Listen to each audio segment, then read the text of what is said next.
अमुक व्यक्ती अशी करते, तुमचं तुम्ही नाव सांगू नका, पत्ता सांगू नका, काही करत नाही, तरी आम्ही सुमोटो कारवाई करणार. ठीक आहे.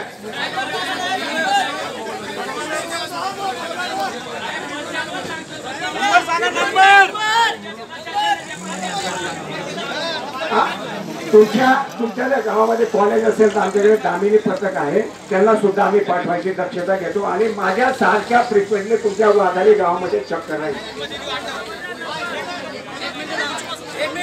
साहेब, माझा मुलगा आणि किशोर यांनी माझ्या मुलगाला बसवलेलं आहे. सर्व लोकांनी म्हणजे हा ज्या माणसं आहे हे कोळी लोक हे डायरेक्ट दम केले का बाया जावं का माणसं जावं, जर गेले तर तुमच्या मुलांना मारून टाकेल. आम्ही काय बी दाखवेल आज बी दाखवेल. 12 वर्षापर्यंत मुलगा पण इकडे तिकडे फिरतोय आणि कसं समजतंय मला माहिती. आणि तसंच आमच्या गावाचा सरपंच किशोर नाना त्याच्यासारखा माणूस पूर्ण गावामध्ये नाहीये. त्या माणसाला त्यांनी बनवलं असं तसं गाडी आमच्यावर बी तसंच करतील. बाया पण माणसे पण मुलगा पण तसंच करताय. जर गेले त्यांचे माणसं राहतात हे जात आहे का बस त्यांच्यावर बरं हे करताय. माहिती का तुम्हाला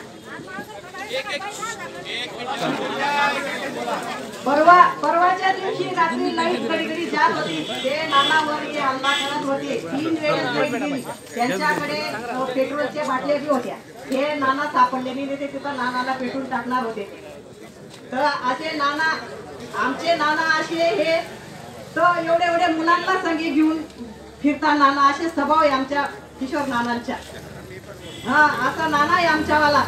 असा माणूस कुठं भेटणार नाही, जगात भेटणार नाही. अशा माणसावर तुम्ही जर हल्ला केला त्याबद्दल हल्ला केला तुम्ही.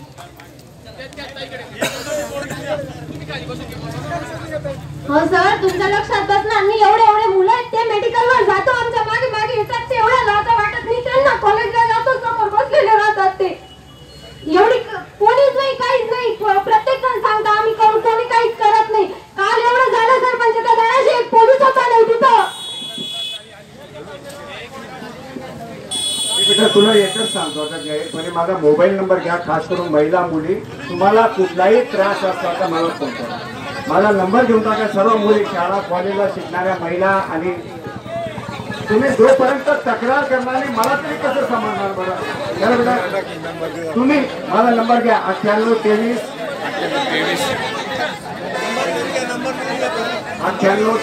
51 53 73. तुम्ही जोपर्यंत तक्रारी करणार नाही तोपर्यंत मला पण कसं समजणार. मला करा.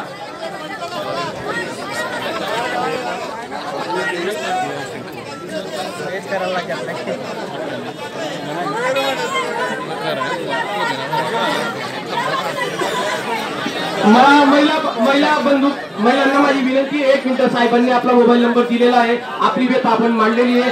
साहेब तुमच्यासाठी रात्री बेरात्री तुम्ही कधी कॉल करा. साहेब आपल्यासाठी उभे आहेत. आपली व्यथा मांडली गेली. आता आम्ही पदाधिकाऱ्यांमध्ये येऊन साहेबांना निवेदन देतो व शांततेच्या मार्गाने आपल्याला घरी जायचंय. 1 मिनिट. बघा, साहेबांनी आपल्या सगळ्या व्यथा ऐकून घेतलेल्या आहे. याच्यानंतर कारवाई नाही झाली साहेब तुम्ही तर कारवाई करणार या आम्ही शिरपूरमध्ये बघतो आहोत. पण ग्रामीण भागामध्ये कारवाईला थोडा वेळ होतो. ही व्यथा तुमच्या मांडायला आल्या. या आमचा उद्देश साहेब आमचा उद्देश असा नाही आहे की कोणाला टार्गेट करायचं किंवा काय. आमची फक्त ही व्यथा आहे, मनातली हा संताप आहे. आणि जर आपल्याकडनं होत नसेल तर आम्ही सर्व गाववाले आमच्या पद्धतीने काय करायचं करून टाकू. कोणाचा काय कायदा हातात घ्यायला आम्ही बिलकुल तयार नाही. पण कायदाची परिस्थिती आणि ती लोक घ्यायला होत असतील तर काय करायचं. जेवढं आपल्या घरातील स्त्री जिची महिलेची इच्छा प्रवेशवरांनी जात असेल तर मग तिथं आम्ही घरामध्ये काही बसून गोष्टी करायला बसलो नाही. म्हणून तुम्ही निश्चित कारवाई करणार याची आम्हाला पण तुम्ही खात्री दिलेली आहे. आणि सगळ्यांनी हा नंबर लिहून घ्या. हा नंबर टाईप करून घ्या.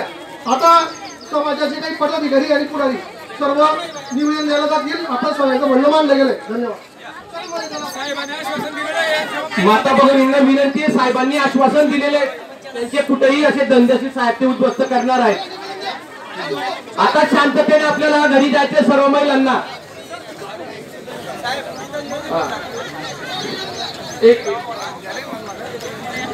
साहेब बोलतायत का?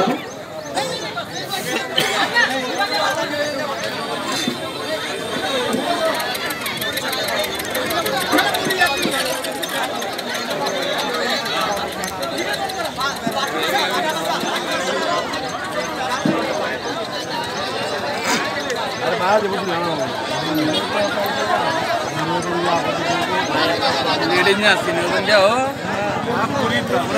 लेडीज नसते द्या कुठे का तू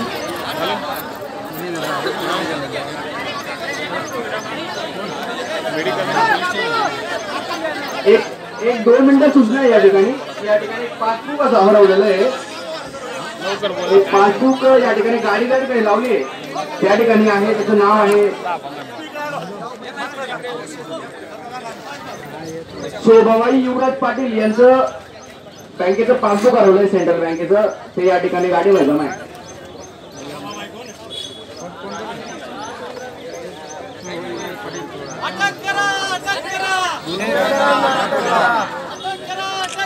गुन्हेगारांना अटक करा.